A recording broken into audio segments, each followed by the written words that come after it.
The thoughts, views, and comments expressed by the hosts, guests, and callers on Beyond the Headlines are not necessarily those of management, ownership, or production unit of the Verizon Media Group. Beyond the Headlines is a production of ILTV Studios and cannot be reproduced or represented in part or entirety without express written permission of the Verizon Media Group. Beyond the Headlines is the intellectual property of the Verizon Media Group. Copyright 2021.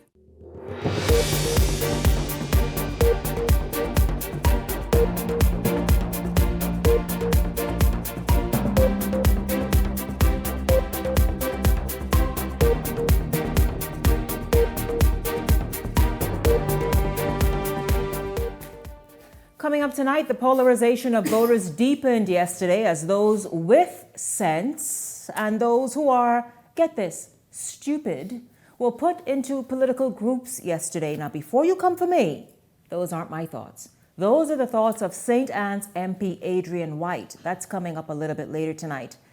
Meanwhile, a nod in the right direction for the Davis administration as the IMF raises the growth forecast for the country. But before you celebrate, what are your thoughts on Prime Minister Davis's announcement of BPL's price hikes? And later tonight, Dr. Ann Higgins is here to talk about 40 years of liturgical dance. It's all straight ahead this evening. This is Beyond the Headlines. Good evening. I'm Shanique Miller. It's great to have you along this evening. Well, National Security Minister Wayne Munroe firing at Marvin Dames following his interview here on Beyond the Headlines last night, shooting down his comments, noting it proves that Dames, a former Minister of National Security and former Deputy Commissioner of Police, was in no position to be Commissioner of Police or National Security Minister. Those stinging words. More tonight from Linton Ritchie. National Security Minister Wayne Munroe striking back at his predecessor and former Deputy Commissioner Marvin Dames, who criticized the government's move to use police officers as ambulance drivers on the Family Islands. As a temporary measure, according to Munroe, Dames is uninformed on the issue, petty and bitter. In an interview on Beyond the Headlines Wednesday night, Dames called the move made by government limited planning, resulting in poor execution. If you're going to order a fleet of ambulances, then one should prepare. But Munroe says the reasoning for assistance is simple. Accident on the Family Islands. The police have to go there. Even if the police didn't go in the ambulance to assist the person to the clinic, they'll likely go in the police vehicle. With Commissioner of Police Shanta Knowles backing the decision, Munroe explains from his view, it's clear who understands the duty of policing. He was never good enough to be Commissioner of Police.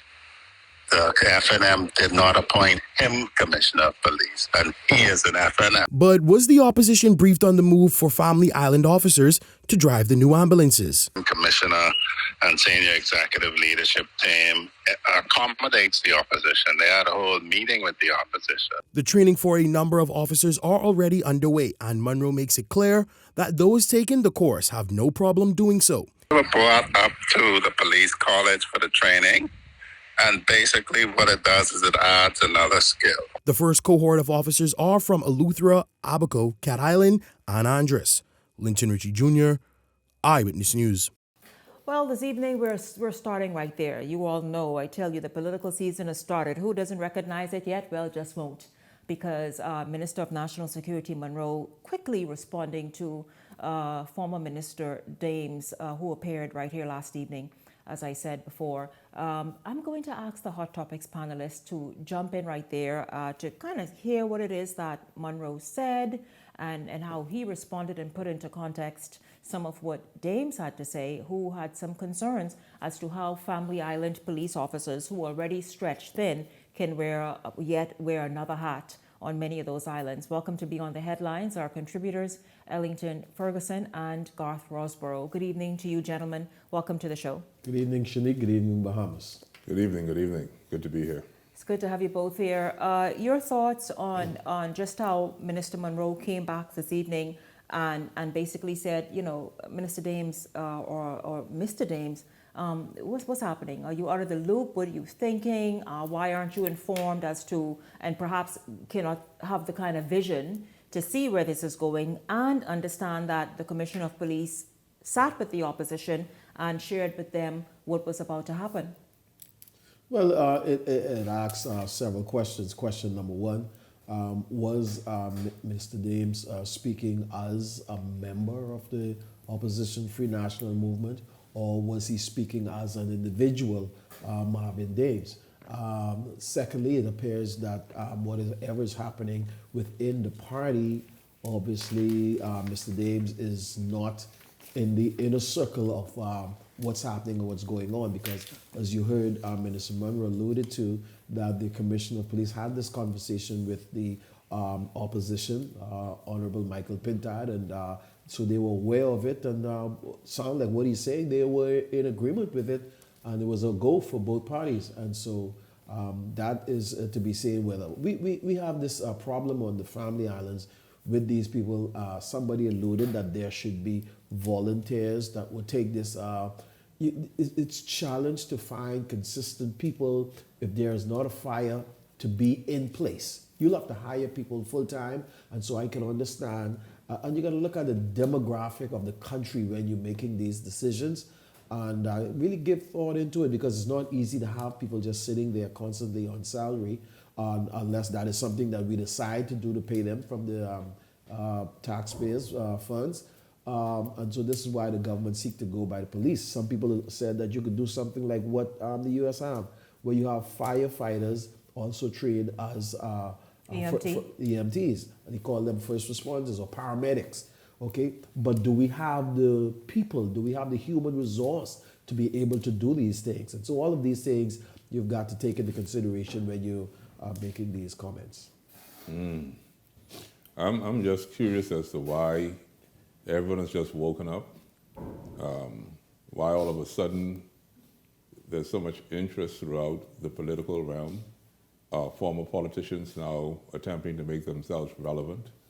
Why people are speaking out of turn.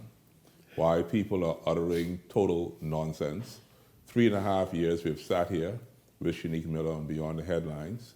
We've heard absolutely nothing from whether it be the government, whether it be the royal opposition. We have been hearing from the third party realm, which is the COI, but all of a sudden now the Free National Movement supporters, they've now found a voice. It doesn't matter if that voice is substantial or just simply silly. They are speaking. We see that the present Commissioner of Police, which we want to give her full respect, she's just new on her job, making an attempt to make a change and make something better happen for the Bahamian people. Whether you feel that's a great idea or not so great an idea, she is making an attempt, and we need to give her an applause for doing so. If you want to disagree with her, yes, you can make an appointment. You can go and see her and say, you know what, I'd like to offer my opinion, or I'd like to make an insert. But to simply break down something that you yourself wasn't prepared to build, all of this time being silent on these issues, and all of a sudden you're just showing up to say what? We, the people of the Bahamas, are not interested in whatever you think you have to say, not at this particular time. Right now, we understand that election is on the verge of taking place any day now. And so for you now stepping up, we understand it's just a political game for you. It's just petty politics. We're not interested. We are at a turning point in our nation, and now we need serious people with serious vision, serious ideas, innovation, everything else that we spoke about over the last 15 years. I think it's about time that we get those things in place. Well, Garth and Ellington, Garth, I hear you, but is there no legitimacy to what Dames said? Dames, after all, was second in command of the Royal Bahamas Police Force, so perhaps he has a very keen eye view of what policing is on the Family Islands, for example, and the fact that police officers should not be made to just drive ambulances. Now, you all made reference to what the U.S. is, like, for example, fire departments. We see that they step in, they just not only respond to fires, but they step in as EMTs or paramedics as well.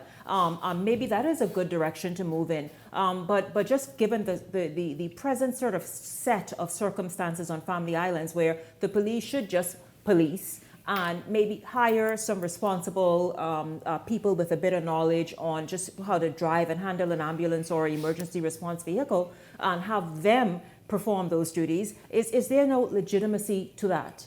I think the sensible thing here is to at least give it a testing period. Allow it to just take its course, Let's find out where this road leads us. I think we have ample time available to us, especially over the summer months, to try such a new thing. But like I said, 4 months you were the commissioner, well, not even a commissioner, you were the Minister of National Security, if I may say so. That's 4 years in your term, and 4 years has now passed under the Progressive Liberal Party's term. That's 8 years, and you're just talking to us today? 8 years later, I'm not interested in that, Shanique Miller. I'm not interested. 8 years later, that cannot work for me. It's too late. We want to hear from someone else, please. You support Garth's point of view, Ellington? I think the Commissioner of Police is making a step in the right direction. However, you must consider all aspects of the conversation. For example, in the case there may be, let's say, God forbid, a shooting or some other crime where somebody is injured. And so you have the police racing there in the ambulance. Okay. What about the investigative part of it? The police can't stay there on the scene. You've got to get the person. But the police has to secure a scene first and then investigate the scene and quickly. But if they run in the ambulance, they That's have what to I'm deal saying, with the like, that's patients. what they're- And before they go to investigate, you have to probably get the patients back to a clinic. Yeah. Then return there as the police. I think that could kind of cause some problems. So yes, in the immediate, I could support that, but I think we need to be looking at a more detail or looking at this more in depth, even if we have to bite the bullet as a nation and train new people, have them there full time that can fight fires and medical people, and I don't mind having them in place because you will always be able to use them somewhere. These officers apparently are being trained in let's say paramedics to be Trained. so right, and so it is a benefit Yes. to have, particularly on small island Absolutely. communities, to have additional hands on deck. Absolutely. that can provide sort of that immediate necessary medical response. But you don't want to strap the police like that. No. I think that could be a little like putting the cuff on the police to investigate and to run the ambulance. Well, you'll have to look at the family island itself, Mr. Ferguson. Not much activity really does ever Agreed. happen, which means that the Royal Bahamas Police Force is doing a great job on those islands in terms of keeping the peace.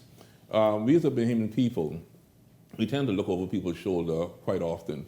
We hire you as a security guard, we see the security guard standing there all day, we say, you know what, this fella needs something to do, you need to throw the garbage, or you need to just clean the glass or clean the window. This could be a case of that, but once again, just to be fair to the system itself, they know where the strengths are, they know where the weaknesses are, they know what the capabilities are of their staff, and the thing I like most about all of this is the word training. They are going to train these people to undertake this particular task. Hopefully an increase in salary would also take place for such people, You're right. and hopefully we'll have a better ran system in the family violence. You're right. That better run system is needed nationwide. Tell you that. Yes. But certainly the family islands And where it creates they some are employment more, also. they are more vulnerable communities Yeah. that need as much expertise as possible. Yes. Certainly. Yeah, gentlemen. Moving along, the headline is making consumers quite nervous as we stare down the hot summer months. BPL's price hikes in the short term. However, Prime Minister Davis says in the short term, its targeted rate adjustments and fuel optimization are shielding consumers from global price volatility. The Prime Minister released a report titled Securing the Bahamas' Energy Future. He did this in Parliament yesterday. Now, the reforms will save BPL some $87 million a year. However, in the short term, we see what's happening. Now, gentlemen, before you all jump in, because I want to hear what people are saying where you have kind of frequented today and what their thoughts are. However, the investments to help this reform and make everything happen will be to the tune of about $1.182 billion and will unlock long-term savings, but in the temporary instance, inflate costs. What are people saying about this? What are their thoughts? Because you know, first of all, the summer months, we just pray BPL. Well, there should be a different BPL by like in the actual crux of the summer, right? Yes. With no outages and stuff. But people are used to sort of prices escalating anyways because of additional air conditioning and all this stuff. But what are people saying today as you all moved about? Well, a lot of people with this just come out. There's a few people that really kind of understand and grasp exactly what the Prime Minister is saying. But nevertheless, for those who understand what it means, people are looking at it and, Yes, but they're following through to see the whole document that the Prime Minister has laid out as it relates to all of the things that they're doing. Of course, we would have wished that we would have been made to understand this in the initial prospect when they talked to us about the cost going down, which some people did see some costs going down. We would have hoped that they would have said to us, the cost going to go down, and then we're going to have, as we start to make some investment, costs going to go back up, and then. But obviously, some of these things is probably just coming as they go along, because we know that they have yet to fully release to the Bahamian public exactly what this deal with Pike looks like and how this new BPL is going to look as we move forward. The prospects as it relates to the report coming from the Prime Minister in the House and yesterday, it speaks to tremendous savings for BPL, for consumers. It talks about by 2028 or 2027, 2028, I think, yeah. yes, about the kind of savings, and BPL should be solvent. It should be looking very good, and that the cost would go back down significantly for both consumers, both residential and commercial consumers. And so people, the Bahamian public is looking at it with kind of a pause, a sigh, yes, that it's going to go up, like you alluded to. Yes, we're used to the price going up somewhat in the summer. So hopefully by the end of the summer, as we go into 2026, it will begin to taper off, and we can begin to continue to see the results of this new reform BPL. Well, we're looking at a time capsule situation where we've been told by politicians that the price of electricity at one point was going to be free. And then we also got the other promise that, okay, it's not going to be free, but it's going to go down. So is it going to be free, or is it going down? What we were elated about was when we heard that VAT was going to be cut on food items by some 5%. That means that it should have been a savings to the average consumer. But now you're saying that VAT has gone down on the bread basket items, but your electricity is going to spike in the short term. So you're making $100, and so one goes down and one goes up, you're still only making $100. And so the cost of living remains the same. We have to consider these things when we're speaking to the Bahamian public, because the Bahamian public, Shanique Miller and Mr. Ferguson, I must use this word tonight because I think it's going to be the word of today. We're not stupid. We're not stupid. Pun intended. We have a glass ceiling. We're not going to pass or shatter this glass ceiling anytime soon, because if we save on the right hand, we're possibly going to lose on the left hand. Yeah. I think you mentioned, Garth, that 5% on bread basket items. I think that's incorrect. It's 5% on grocery items. All grocery items? Yes. 5% of the VAT. Non-cooked grocery, because someone sent me all something. Grocery items, or just all grocery, yeah. all uncooked food in a all grocery uncooked store. Just the uncooked food. Yes. Uncooked food, Oh, yes. yeah. So the don't go to a deli restaurant expecting that right, the 5%. deli part of the No, food stores, no. it remains 10%. Restaurants are 10%. Yes. Because someone sent something to me and said, listen, the people ain't listening to what the government said. No, They're still charging 10%, and this was from a fast food restaurant. No, and I people wanted to don't say, understand. it doesn't apply to any restaurant or even the cooked food in a No food shit. store. Because we don't want no It's uncooked the- food, Shanique. We looking for something to eat, man. Well, pay your 10%. You If you already can't- catch on what I try to if tell you- you all, yeah. Go back to the stove. If you can't go cook your own food, then pay your Listen, 10%. man, we need that cut. We need that little thing. We need that little we thing. don't need that. Listen. We don't need that. Listen, well, pay your little thing then. Listen, when we come back, the IMF is sort of giving a check mark to the administration and its handling of the economy. In fact, Prime Minister Davis jumping all over that and say, hey, this is due to his administration's management of the economy. We will have a story from Laurencia Smith when we come back, and then hear the thoughts of these gentlemen and move on. This is Beyond the Headlines. We're back after this.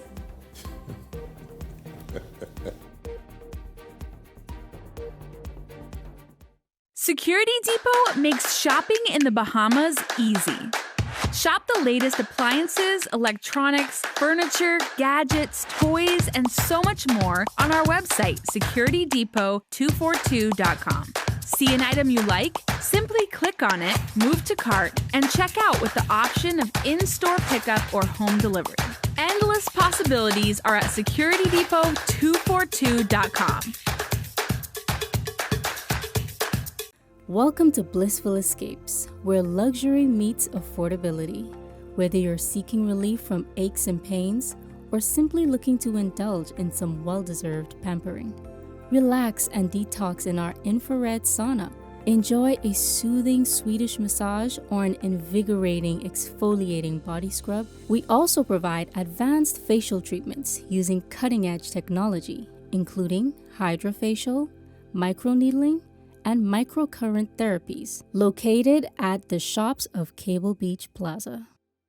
Are you ready to take your business to the next level? The Bahamas Institute of Chartered Accountants invites business owners to join us on May 15th at Margaritaville Beach Resort for an exclusive seminar on building a successful business in the small and medium-sized enterprises space. Gain practical strategies, learn from industry professionals, and connect with fellow entrepreneurs. Whether you're launching or scaling, this event is designed to equip you with tools for sustainable growth.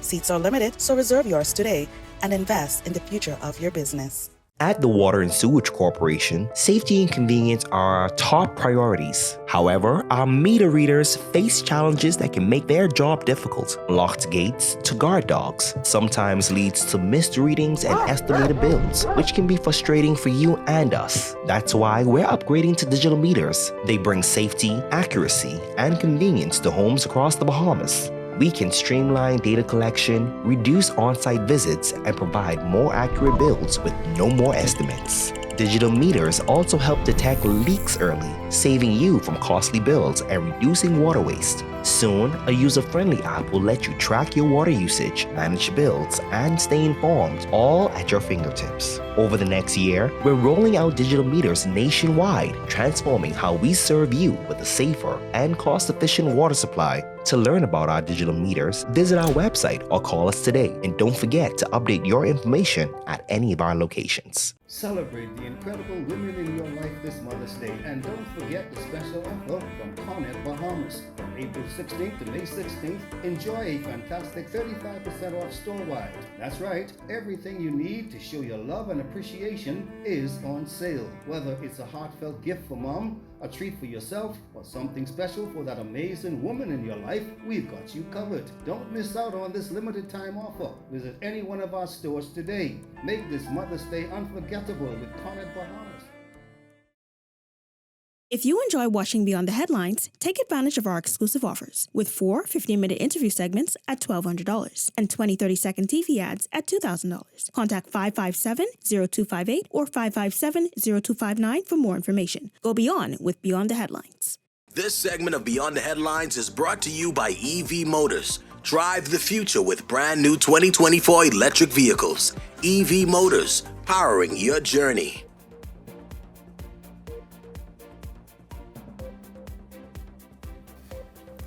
Welcome back to Beyond the Headlines. Good to have you tuned in this evening. Pull up a chair and hear this. The International Monetary Fund, IMF, is projecting growth for the Bahamian economy. Prime Minister Davis, wasting no time, said it is because of his administration's deliberate economic management. We get this story from Laurencia Smith, and then we come back and share some thoughts. An uptick from 1.7% to 1.8% is expected in the country's economy, according to the latest report by the International Monetary Fund. Economist and former State Minister for Finance Zhivago Lang laments on this slight increase. All in all, the reality is the Bahamas' economy's growth is really not robust. And that's not good news for the country because we need higher growth than that. Lang offering a candid outlook on the country's economic portfolio and argues why the growth is critical. Much more robust growth if we are going to absorb the unemployment that we have, the underemployment that we have, and give people a better opportunity at affording the ever-increasing cost of living in the country. The report highlights that the Bahamas growth forecast on the global market has been revised from 3.3% to 2.8%, with a downgrade credit to the ripple effects of the U.S. trade policy on the global economy. Lang says that there's no surprise by the downgrade based on the existing global fiscal climate. I think what you're seeing is that forecast, that adjusted downward forecast, is actually suppressing perhaps Bahamian economic growth such that it is less than 2% for 2 consecutive years they're forecasting. With economists assuring that the continued economic growth is expected, Lang says there's no need to hit the panic button, but planning ahead is essential. Well, a national development plan gives you a greater possibility of growth and sustainable growth. So there's no question that it helps you in circumstances like these because it gives you a more strategic, focused, sustained approach to pushing your own development and growth prospects. Notwithstanding the numbers, Prime Minister Philip Davis says that the report is a clear sign that the nation is on the path of recovery and renewed global confidence. Laurencia Smith, Eyewitness News. Well, Ellington and Garth, you heard that. I mean, it's a marginal growth, but growth nonetheless, because the IMF at the same time sort of gave a negative preview for many other economies around the world, including the United States, in terms of growth. And so the Bahamas is taking what they can get. The fact is that it's showing positive and headed in the right direction. Good news, certainly, for the economy and all of us, huh? It is definitely good news for the Bahamas, and hopefully we can continue on this trend. I think the government is getting some things right. Hopefully, and it's just a matter of time before it begin to trickle down and that the wider Bahamian public can begin to feel it. You can be doing these things, you can be getting these international approval from these international rating agencies, but until Bahamians begin to feel it in their personal pocket, on their jobs, in their lives, in their businesses, then they don't really subscribe to it. So, but yes, the government has been leading in a good direction. We hope that this growth can continue, and they continue with their fiscal policy.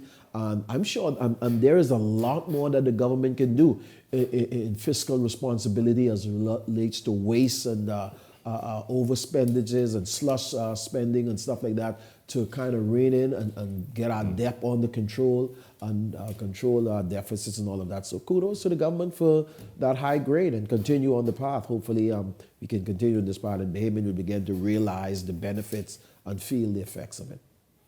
I feel right now the fiscal world is still a bit topsy-turvy with America and its talk about tariffs and the cost of living, etc.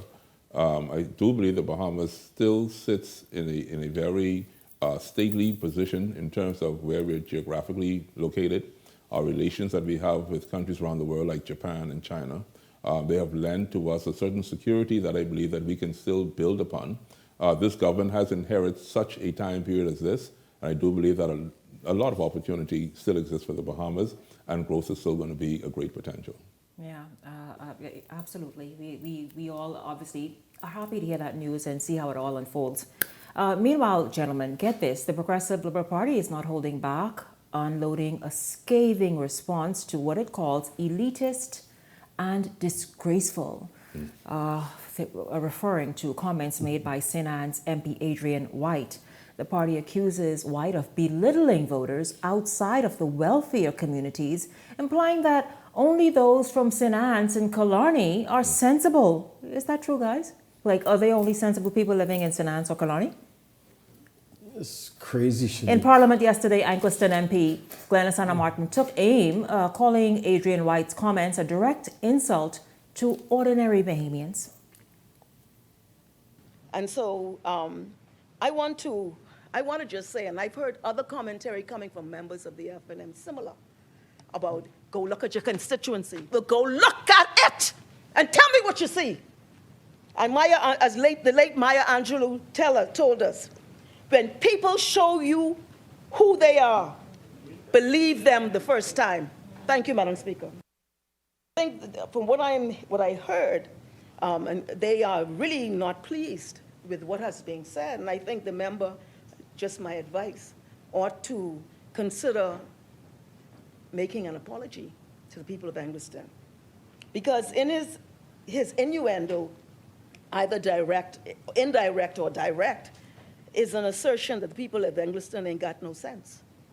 And this derogatory slur is, in my view, an effort to intimidate the people of Angliston as they exercise their democratic constitutional freedom in their franchise, in the exercise of their franchise.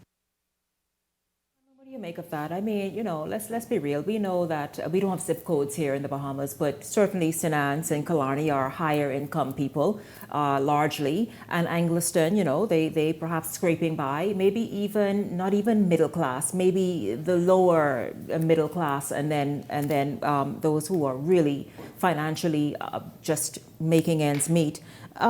Does he owe Angliston and others outside of those two very affluent areas an apology? To start with, Shanique, he owe Angliston, he owe every constituency across the Commonwealth of this Bahamas an apology, number one.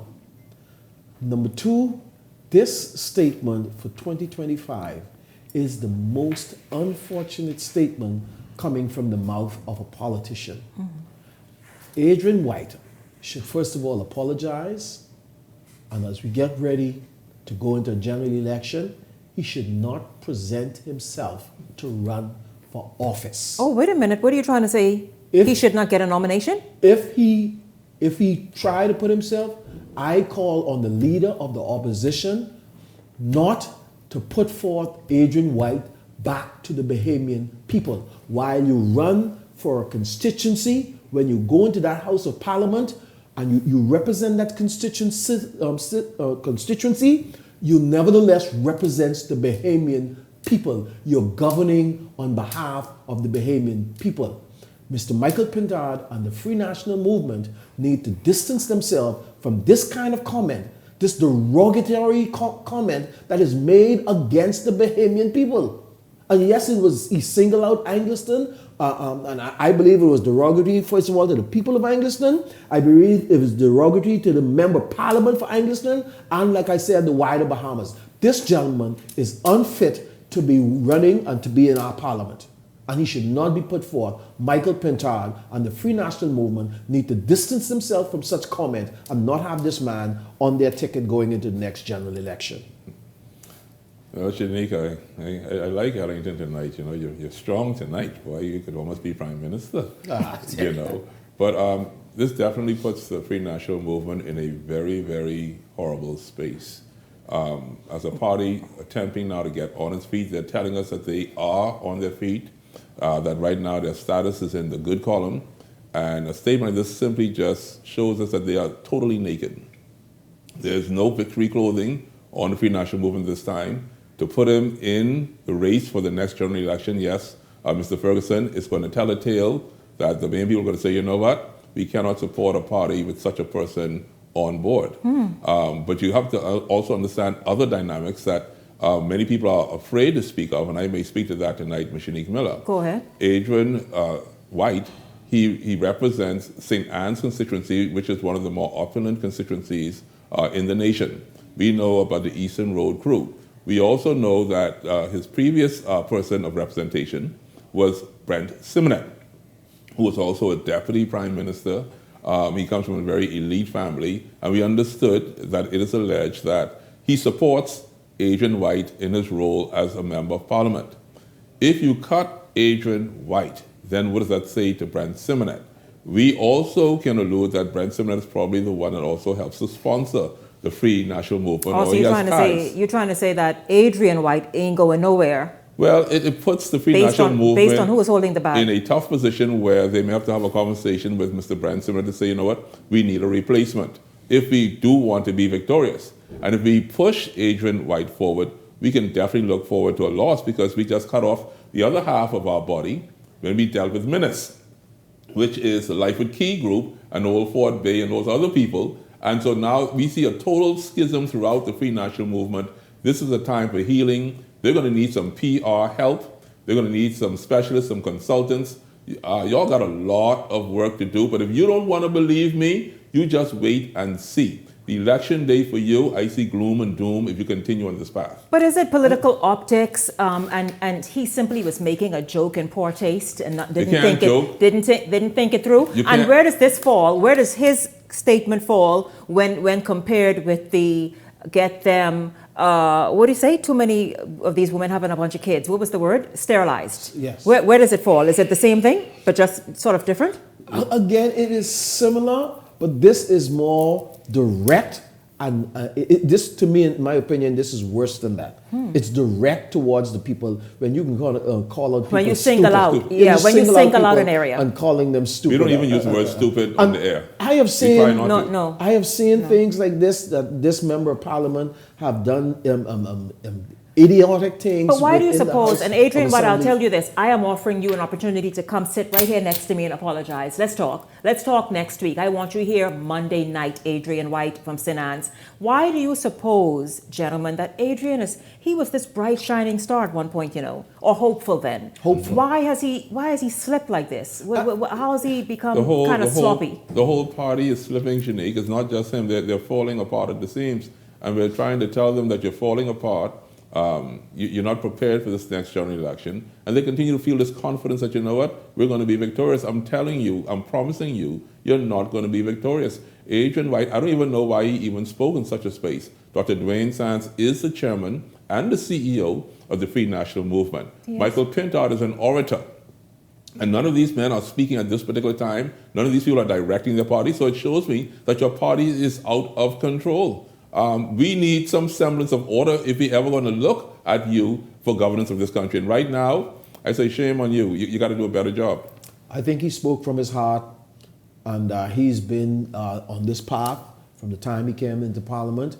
And I don't like what I see coming and the position and the stance of that particular member of Parliament. Don't like it. Well, gentlemen, I'll tell you this. I want to get to this because in the newsroom we were discussing this earlier today, and so here's a bit of good news. Last week I interviewed someone from Grand Bahama, a straw vendor, who says, listen, while the trickle is slow in the Lucayer straw market, overall the Grand Bahama economy is turning for the better. A mega resort and residential development is on tap for Grand Bahama, the world brand Sixth Senses. It is something to celebrate for the island, whose economy has been stagnant for decades. We get the story from Theo Seeley.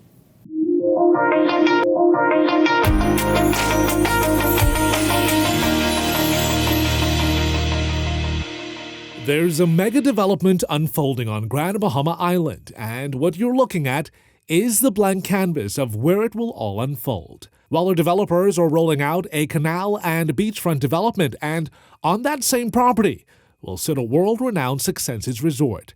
And if you're unfamiliar with the Six Senses brand, real estate agent John Christie will do you the favor and explain.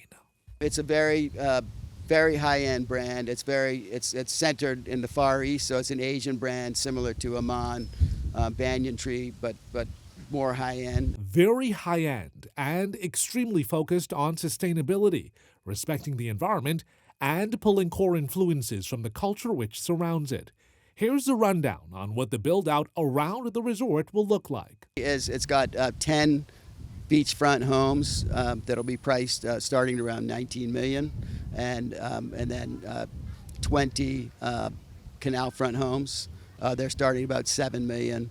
And they're beautiful design. There's a lot of wood, a lot of open floor plans with trees growing through it. And it's a great design. And there's also a marina going in the back, so you have your boat in the back, and then the beautiful beach. And it's on a point, a peninsula, so it's water all the way around. So it's a very private spot. Now, we had a chance to walk the property. Not only is it uber serene, but the beauty is unmatched. You heard the prices attached to the beachfront and canal front homes. It's a pretty penny. So because of that, developers are building out 2-story decks to allow investors to visit the island to get a look of what their views will look like before they purchase. That deck would give you the idea of what it would be like on the second floor, because it's like, it's up here, so just what your view would be. And from a real estate agent's perspective, why is this mega development so important for Grand Bahama Island? It'll be tremendous. Because it's not just that. Once that's there, you need the airlift for the people staying in the hotel. I mean, most of it's a hotel, guests coming, staying in the hotel. Most people that go to a Six Senses will just go there and enjoy everything that has to offer. Not everyone's going to buy there, so you'll get all that hotel airlift, so that it'll help. We're doing the new airport in Freeport, and that will help drive. And then once that is a success, there's all this land around it, which other developers will come in, and it'll be like the vanguard of another series of developments, because Freeport and Grand Bahama is beautiful. It's got all this canal front property. It's very close to the States. It's got great fishing. It's got everything. It just needs to get going. As far as subscription to date, we have a lot of interest. We're still in the beginning stages, so they're still finalizing a few things, but the interest is quite high. And in the Bahamas, everybody wants to be sure, and international people want to be sure that everything's set. We've got people ready to go, dotting their I's and crossing their T's. Christie says the Grand Bahama Port Authority and government have both been working hand in hand to get this development seamlessly rolled out. The Grand Bahama Port Authority really wants this, and they've been very helpful, as well as the Bahamas central government wants it. So the Grand Bahama Port Authority has been very helpful and got all their approvals there, and then they're working through what every developer has to work through with the central government. So, but it's generally pretty good, and we're getting our approvals in place. Now, aside from the Six Senses development, Christie says the housing market on Grand Bahama Island is seeing robust sales. Our sales are way up, and we're actually running out of homes to sell because there's everything is selling, which is great news. And then the Six Senses just adds is the icing on top of the cake, which would be a major development once it gets going and brings it in. But the Grand Bahama economy is doing much better, and we're very happy. With Grand Bahama's economy on the upswing, residents and investors are now prepping for the upcoming Freeport Business Expo to be hosted by the Grand Bahama Port Authority May 1st and 2nd. Reporting from Grand Bahama Island, I'm Theo Seeley, Eyewitness News. And so, guys, before I let you all weigh in and just have a brief comment on that story by Theo and Six Senses, I just want to say Linton just poked his head in here a moment ago. I love when the reporters stick around for the show. They love being here live as well. And he said that, listen, he spoke with, as you all saw in the newscast, Adrian White. And Adrian is like, listen, he's standing by his comments. What he meant is PLPs will support their supporters and feel as though they're the most sensible, as will FNMs. FNMs will support their supporters and feel that they are the most sensible. Your thoughts on the fact that he doesn't see the need to just walk that statement back? To double down, Shanique tells you exactly where the heart of this man is, to go on radio and says that people are not sensible, only the FNMs are sensible. It tells you the seriousness of it. And nobody will go and say people are not. The Bahamian people have a right to vote who they want to send to government, who they want to send to parliament, which member of parliament. You can't call people unsensible or stupid for deciding that they want this one or that one. And I think you're just totally wrong. And this doubles down on the need for you not to be there. You're unsuitable. You're there because of privilege. That's all. The only reason why you're there, sir. Respectfully, sir, I don't think parliament is the right place for you. Please, Mr. Pindal. Obviously, this guy is not repentant, or he's not apologetic about it. That this is a poor statement. Whatever he meant about it is a poor statement, and the wrong person. The issue here, Shanique, is the vocabulary that was used, the word stupid. It's extremely offensive. What makes this really stand the way it does before the Bahamian people is that you mentioned, first of all, St. Anne's and Kalani. And according to you, these are the sensible people. Okay, whether they're PLP, FNM, COI, or INI, whatever they are the sensible people. They're the creme de la creme. But then you went ahead now and you went straight into the heart of the hood. Of what would be considered the ghetto, the hood, the lower income people. You know, some of our churches were in Anglican back in the day. I went to a church in Anglican. So when you pull the name Anglican out to make it look as if, you know what, you people are not sensible in Anglican. Anglican has made this country. If you remember anything about Anglican, these were the smartest people in this country. You go back to the history of Long Key, when Long Key had a booming economy right there off of Acklands. Yeah. Now those people are the ones, the darlings, and those type of people moved into the Anglican area. These things, the Mosses, you look at the Johnsons, these, you know, like Johnson, Barbering, those people, they moved into Anglican. Yes. These are the people that actually built the Bahamas that we now have today. These were the people who moved companies like Taylor Industries back in the day. These are the people that moved to South Beach, that moved over to Yamacraw, that now live out in Coral Harbor. We came from this particular area, and to make it seem as if so these he is people insulting are not a whole group of people, even though many of those people now live in his area and Killarney, but that's their base in Angleton. Just simply using the word stupid. So that he is insulting an entire group demographic that he has no idea, because you're right. Those people started there, and they built those areas, and they developed small and medium-sized businesses that became the backbone of this economy. But then they moved and went elsewhere. FYI. Wisdom says, this is what wisdom says. Wisdom says, I do come and sit with Shanique Miller. I do speak with eyewitness used to say, you know what? I chose the wrong word on the spur of the moment. Exactly. It was silly of me. It was wrong of me. I'm not a racist. I'm not demeaning to individuals. I apologize. It's not going to take anything from you. But if you remain strong on this whole idea that you can use the word stupid based on your position in this country, my friend, you have another thing coming. The Bahamian people will show you who is stupid. Even if they choose not to vote for the FNM, they simply may go to the beach if they don't want the PLP. You did something wrong. You need to correct it. Someone has to do some damage control very quickly. But you're going to have to talk to God about this one. And the Free National Movement have an election to win. They don't need this kind of distraction. They don't have an election to win anymore. It's gone. Gentlemen, in one word each of the 6 senses. I think this is great news for Grand Bahama, Shanique. There's a tremendous amount of things happening in Grand Bahama. This is just one of them. I think it needs to be more spoken, more noted. Grand Bahama, some things is happening, and hopefully they can continue on this path. Hey, just wishing you all the best, Grand Bahama. We're watching and hoping the best for you. We all are. Thank you so much, Garth Rosborough, Ellington Ferguson. Thank you both very much. Always insightful, always animated, always just hitting it like this. Listen, Beyond the Headlines is back right after this. Don't go anywhere.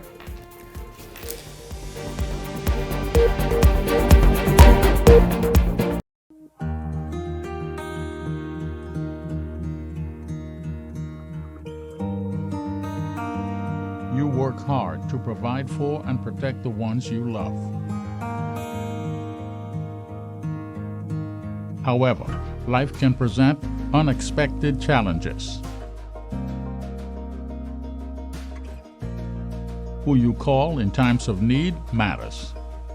Insurance Management is a Bahamian-owned company that has been serving our community for over 40 years, offering a wide range of coverage for all of your personal, professional, and commercial needs.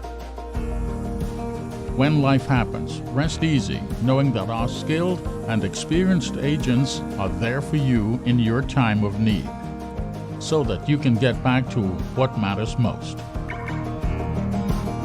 Insurance Management. Nobody does it better.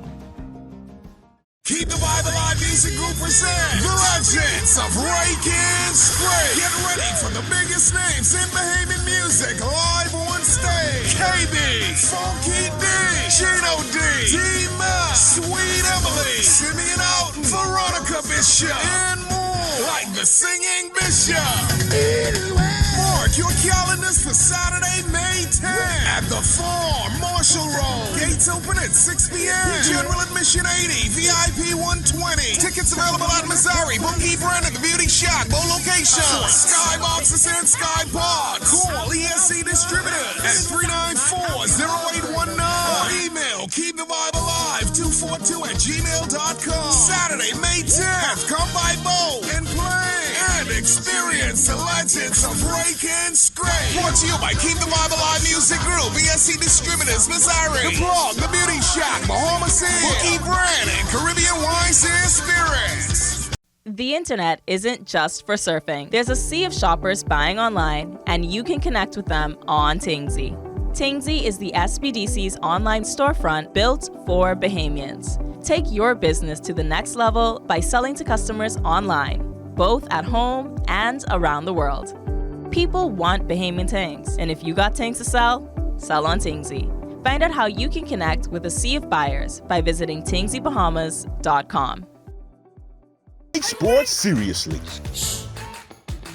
Get ready to experience the thrill of winning anytime and any place. Bet in real time and live the thrill of every play while watching your winnings stack up.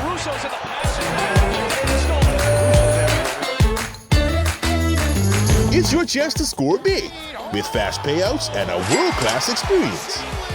Get in the game and bet the Bahamian way with Island Luck Sportsbook.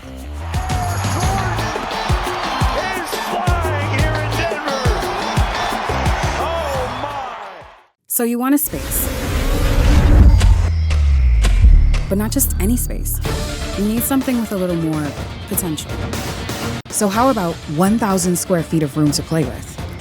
Superb audio and video production capability, digital LED wall, full lighting grid, and about 124 seats to accommodate a full studio audience with so many other features.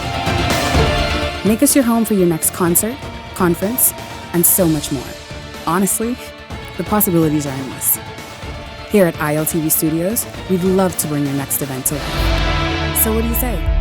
Do you want our space?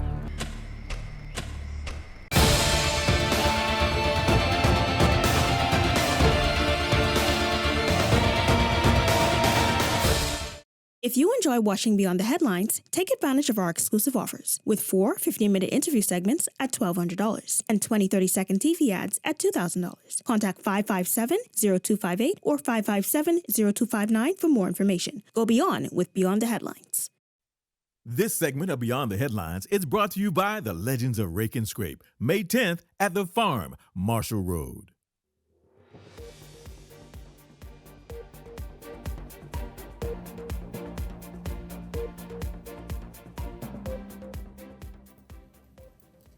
Welcome back to Beyond the Headlines. Well, she's a pioneer in dance in the Bahamas, first at the Cabaret Theater on Paradise Island eons ago.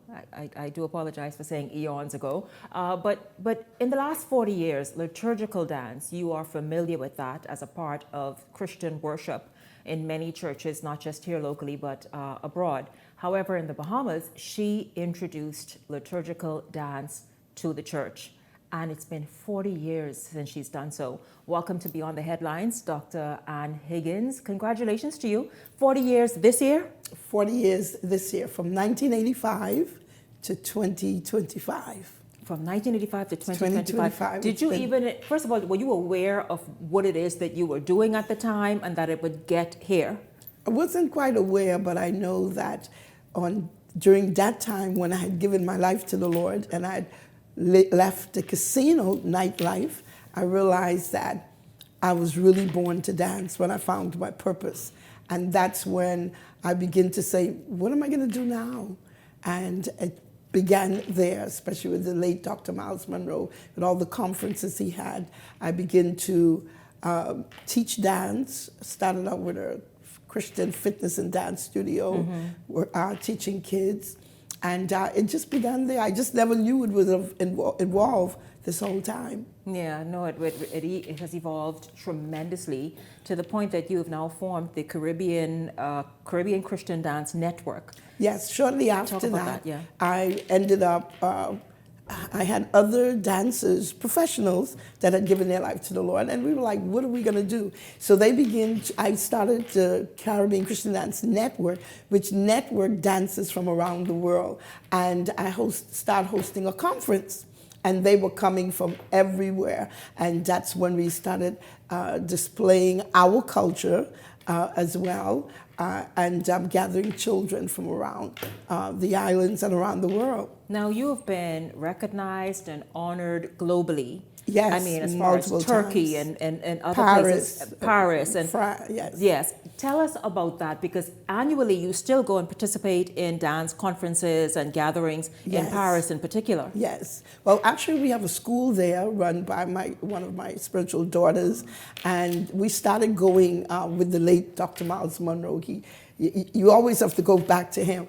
And we started ASAP Paris, and as a result of that, we started a school, and it's continually going on now, and we take kids on cultural exchanges throughout Paris, and of course China. We've been going there, but and we usually go with the liturgical dance. Talk about locally. Have you been recognized as you are recognized globally? But are you surprised to see that liturgical dance is still very present in many worship experiences in churches around the nation? Yes, as a matter of fact, we have had young kids that we have taught like from 7, 8, 9, and now we have their children. So it's really 40 years as a generation. I have doctors, I have police, educators. As a matter of fact, during this time of preparing, I'm talking to an educator, a dance teacher, and also a guidance counselor, whom I've taught, and now I'm teaching her daughter. And so as you see everything grow, you realize that God had already have a purpose. And he had a plan, and all we do is follow the plan and the purpose, and then you would see how he would use you. So, once God honors you, that's really important. And of course, it's wonderful to have people appreciate you and honor you in the things that you do, but we must always remember, like they say, even Jesus was not honored in his own home, but around the world, I'm appreciated. Around the world, I've taken what I've done in the Bahamas to the world. And for strangers that come to the world, they appreciate it much. And so I've been honored in many countries around the world, brought my gift back, and just to be obedient to the call is what gives you that joy that you can continue to do what you do. It gives you the strength and the encouragement to continue to do, because you realize you're appreciated. And the gift that God has given you, it's not for you, it's for the world. And that's so important. Now, many still frown upon this whole merge of dance as a Christian form and expression versus what dance has become known to be. Oh, this is something that they do out there and shouldn't be brought into the church. Well, the thing about it is the gift that we have, it's God that gave it to us. Now, what we do with it, actually, I can take a knife and cut an apple, peel an orange, or I can cut someone's throat. What you do with the gift is very important. I choose that the gift that God had given me, to use it to bring joy and pleasure to the hearts of mankind. And then I teach children how to glorify God with the gift, which means give it back to him. As you present your gift, let it be centered to him, which means when people see you or they experience your singing, your dancing, it draws them closer to God. And that's what's important. And of course, there's different genres of dance. So we have our Bahamian gospel that sings Caribbean songs. When we travel around the world, we present that.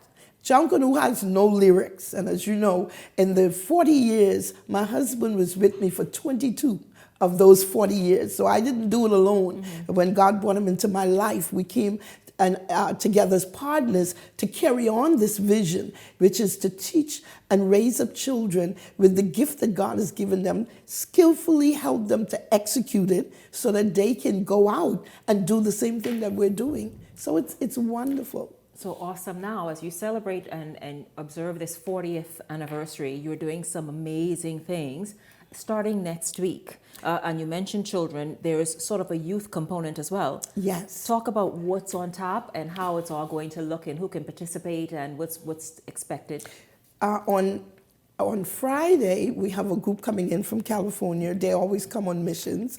Lots of young people to engage in what we're doing. And then, so on Saturday at Arawaki, at the east side of the Western Esplanade. That's this weekend. This weekend, we've been invited to be a part of the Taste and Tell. They've given us a spot in there because we was on a double book, but they were gracious. And we will be evangelizing through the arts, using some of our music so the tourists and everyone can experience that pleasure of dance. And on Sunday, we're going to have dancers in their various churches. Their pastors will allow that Sunday to be a Sunday where the dance ministry will take its place. And then on Monday, we will go into the women's prison. We've been allowed to do that because I have one of my dancers is in prison, one of those that we have raised up. She was with the girls gotten some problems, but she started the dance ministry there. So she's ministering, and they allow them to go out and minister. We take costumes for them. So we're going to take the group in there to minister to them as well. And then we're going to go into one of the schools at the assembly. And on Tuesday, which is International Dance Day, Every year, they see us downtown with loads of children. Performing arts students from the private and the public schools will be parading from Pompey Square at 10 a.m. sharp. And we will go into Rawson Square where there'll be a display of dance, liturgical dance, cultural as well, but liturgical, with the word. And it will be a celebration of 40 years. This is another generation. You have a lot of primary kids because we want to raise them up to show them that you can use their gift. If God can take me around the world using this gift, we don't want them to think that because you don't dance here or there or you don't do that type of dance that God can't use you. All good gifts come from above, the Father of light. So we're going to do that. And we're inviting other dance groups. You can come and join. You can be a part of what we're doing. It's no limit. You can just join the parade with flags and streamers and be a part of the parade. We're graced by Her Majesty prison band that will lead us in that procession. And so we're inviting all who want to be a part, to come and watch or be a part of that. And so this is all to mark the 40th anniversary, major event this weekend on Arawak Key on the Taste and Tell yes. at the end of the Western Esplanade, and then Tuesday. And then in July, the first week of July, we'll be having a production from 1985 to 2025, you will see highlights in a production for the 40th. And in October, we'll do a legendary ball honoring those dancers and ministries who have really taken us and say, look, we do know that this is of God, so we're going to support you. Because many didn't, but there were some that took us along and embraced what God was doing. Yeah, embraced it and are still embracing it, yes. in fact. So all year we're going to be celebrating. Well, congratulations. Yes. I mean, you started out as the first president of this sort of national dance. In fact, the first president of the World Dance Council Bahamas. Do you still sit somewhere on the board, has some oversight? I'm still the president.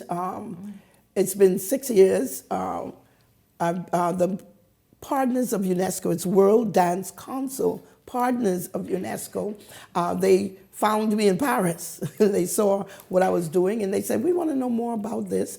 And they got involved, and I represent them in the Bahamas, the Nassau section. And that's where International Dance Day comes from, one of the celebrations that is done every year around the world.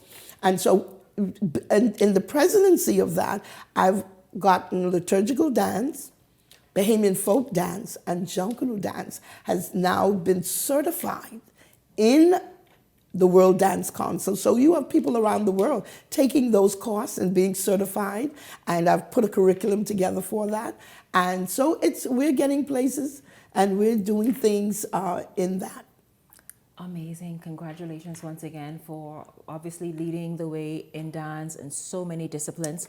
That is awesome. Specifically, of course, the liturgical, which is like nearest and dearest to your heart, that you continue to push and go around the world speaking that and having the message through that, just spread that good news, love and faith. Yes. Certainly. Once again, please say what happens this weekend. So this week, we will, on Saturday, about 4 to 5, we'll have a group of dancers that will be at the Taste and Tell Festival. And it'll be an hour of performances.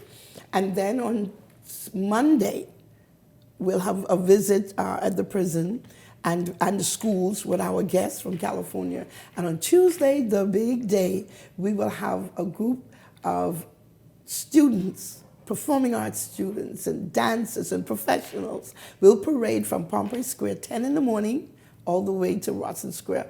And we'll be there until 12. And dancers will be performing. So the tourists is going to have an exciting time on Tuesday because, they drizzle down by the hundreds to go to the beach. So we have 5-6 cruise ships in. So they're going to have a good taste of the Bahamas. Taste and see. Taste and see. Thank you so much, Dr. Ann Higgins. Thank Congratulations you so much to you as once well. again. I appreciate It's good to have you here this evening. Thank you. And it's also awesome having you tune in this evening. Certainly, of course, pay attention to that. It's a good family environment. Go and enjoy and have fun as well with Dr. Higgins and her group and the other teams that'll be out there. Thank you once again for stopping by. And I want to thank you for tuning in this evening. Certainly enjoyed having you along and look forward to seeing you right back here tomorrow evening. For the entire Beyond the Headlines team, I'm Shanique Miller. Make it a great evening, everyone.